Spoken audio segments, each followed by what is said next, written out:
Hello everyone, welcome to the Asim Chabra Show. My name is Asim Chabra. I'm a freelance writer in New York City and I'm also on the board of the South Asian Journalists Association. Today we have a guest in our studio, Sarah Singh. Sarah is a director of a documentary called The Sky Below, a film that explores the issue of partition between India and Pakistan in 1947. And it's a very interesting film because there hasn't been too much work on partition been done like this, Sarah. So tell us about how did people actually react when you actually approached them and said that you were thinking of doing a film on partition, and why this film at this time? Well, actually, the process was begun back in 2006, and initially I had decided to go explore and see if I was interested in working in this issue.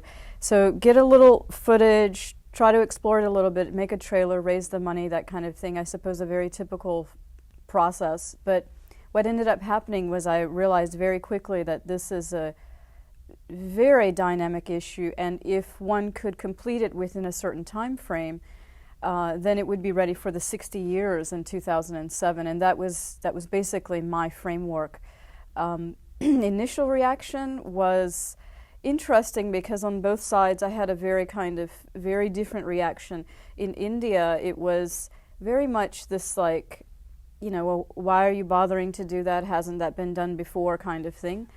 And when I went across the border in Pakistan, and I was there for almost 3 months, the reaction was very different. In fact, people were very eager and interested to engage with the topic and the issue. And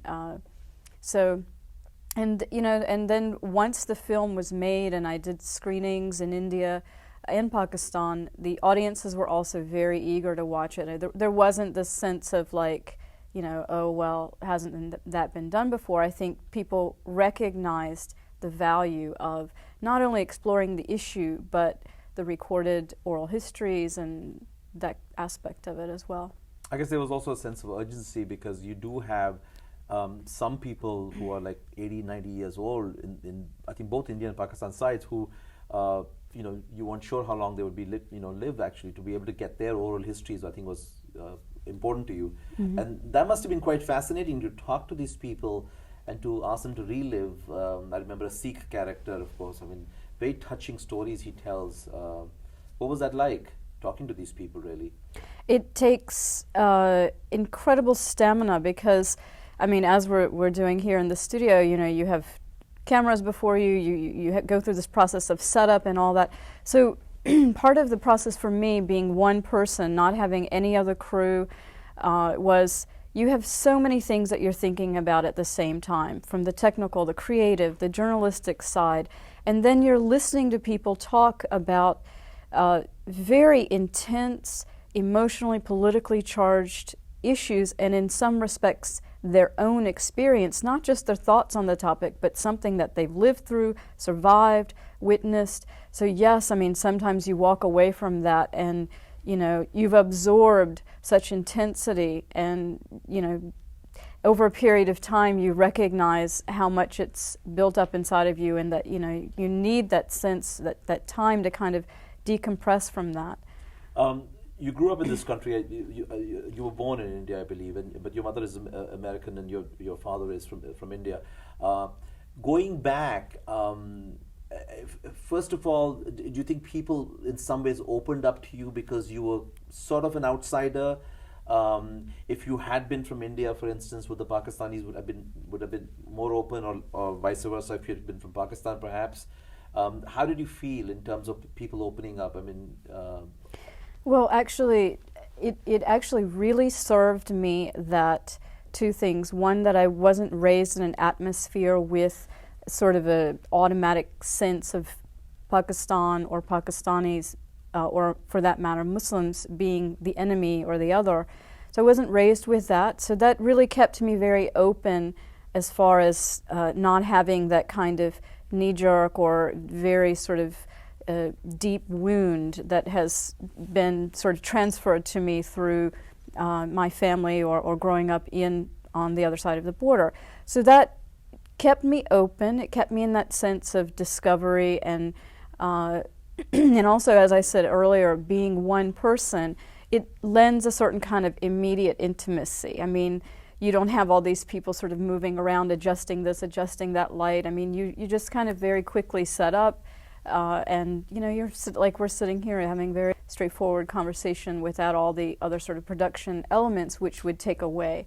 And also it served me that having, of course, an American citizenship, I was not necessarily totally free to do as I pleased, but I didn't have the same restrictions as far as getting a visa, as far as what cities I would visit, how long I was there. I mean, certainly that's one of the ironies of the legacy from that time, is that Britishers say, not that I'm a Britisher, but the Britishers, those who Indians and Pakistanis were fighting for their freedom from, can roam very freely on either side of the border.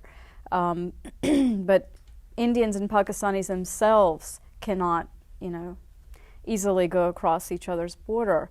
So that's one of the ironies of the legacy of that particular time, is that their interaction with each other is still so restricted. A quick observation. The film focuses on the partition between the creation of the West Pakistan, which is now Pakistan, and the line drawn across Punjab. You do not look at the partition of Bengal. And was that, why was that choice made? Was it easier for you to focus on one side? Logistics, or? Well, in a sense, there was very little that was easy about making this film. But I was interested in this particular border from Kutch to Kashmir, Karachi, up to Khyber Pass. I was really interested in this regional dynamic, from what's happening in Afghanistan, how that affects Pakistan, how it affects India, the Kashmir issue. Of course, you can then start to relate and go across across that border and now, sort of carry in, tie in what is happening in Afghanistan to what is happening, say, in Bangladesh and in the northeastern area. I mean, there is a link.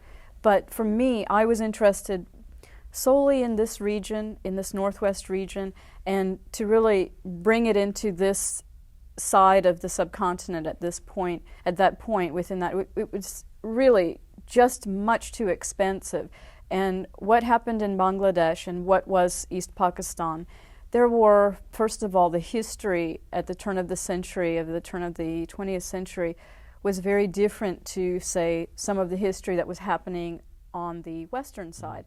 So, and then, the movement towards partition and on that side of the border, the events and the tragedies and some of the things that happened around that are very specific to that region. So for me, that is its own focus, its own documentary, and to really sort of look into, say, even Burma and some of those surrounding areas as far as how that history unfolded around the same time.